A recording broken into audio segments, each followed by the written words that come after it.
Narito na ang PTV Balita ngayon.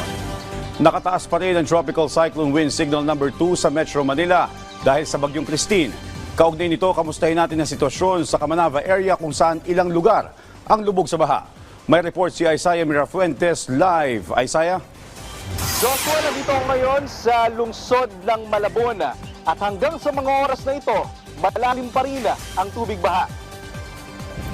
Nalubog sa baha ang maraming lugar sa Camanava area. Bunsod ito ng malakas na pag-uulan na sinabayan pa ng high tide. Sa Malabon, halos hindi na madaanan ang ilang mga kalsada. Sa bungad pa lang ng lungsod, halos hanggang tuhod na ang lalim ng tubig baha. Maging ang barangay San Agustin sa Malabon na malapit sa City Hall ay napakalalim din ng tubig at hindi madaanan ng mga sasakyan. Karamihan sa mga tulay, naging tila isang malaking parking space ng mga sasakyan ng mga residente para hindi ito malubog sa baha. Sa Navotas, binaha na rin ang maraming mga kalsada. Sa barangay Tanzauno, Navotas, umabot na sa halos 100 pamilya ang nag-evacuate dahil sa Bagyong Christine.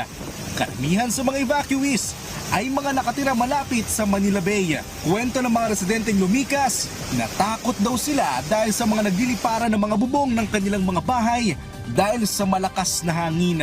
Nangangamba rin sila na baka muling masira ang kanilang navigational floodgate tulad ng nangyari noong Bagyong Karina na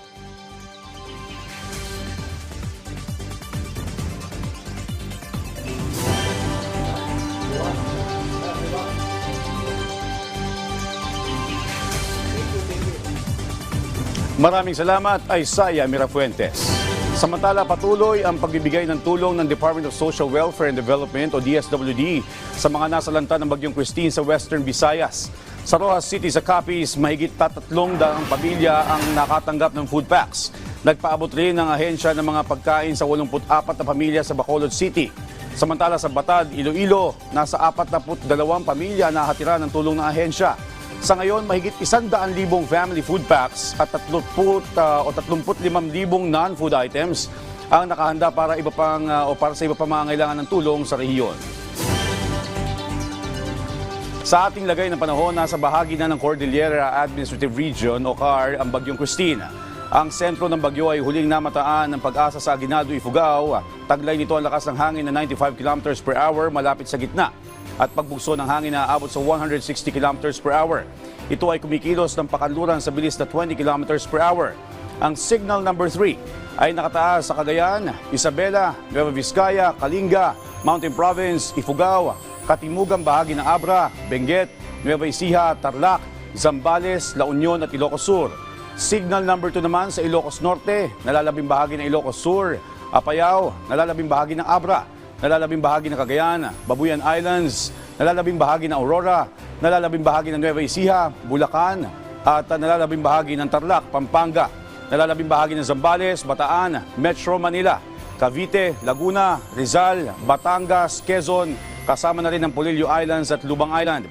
Signal number 1 po sa Batanes, nalalabing bahagi ng Quezon at Occidental Mindoro, Oriental Mindoro, Marinduque, Romblon, Palawan, Camarines Norte, Camarines Sur, Catanduanes, Albay, Sorsogon, Masbate kasama ng Anticaw at Burias Islands.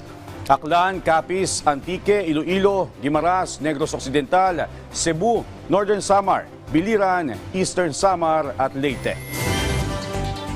At yan ang mga balita sa oras na ito. Para sa iba pang updates, i-follow at ilike kami sa aming social media platforms sa @PTVPH. Ako si Joshua Garcia para sa Pambansang TV sa Bagong Pilipinas.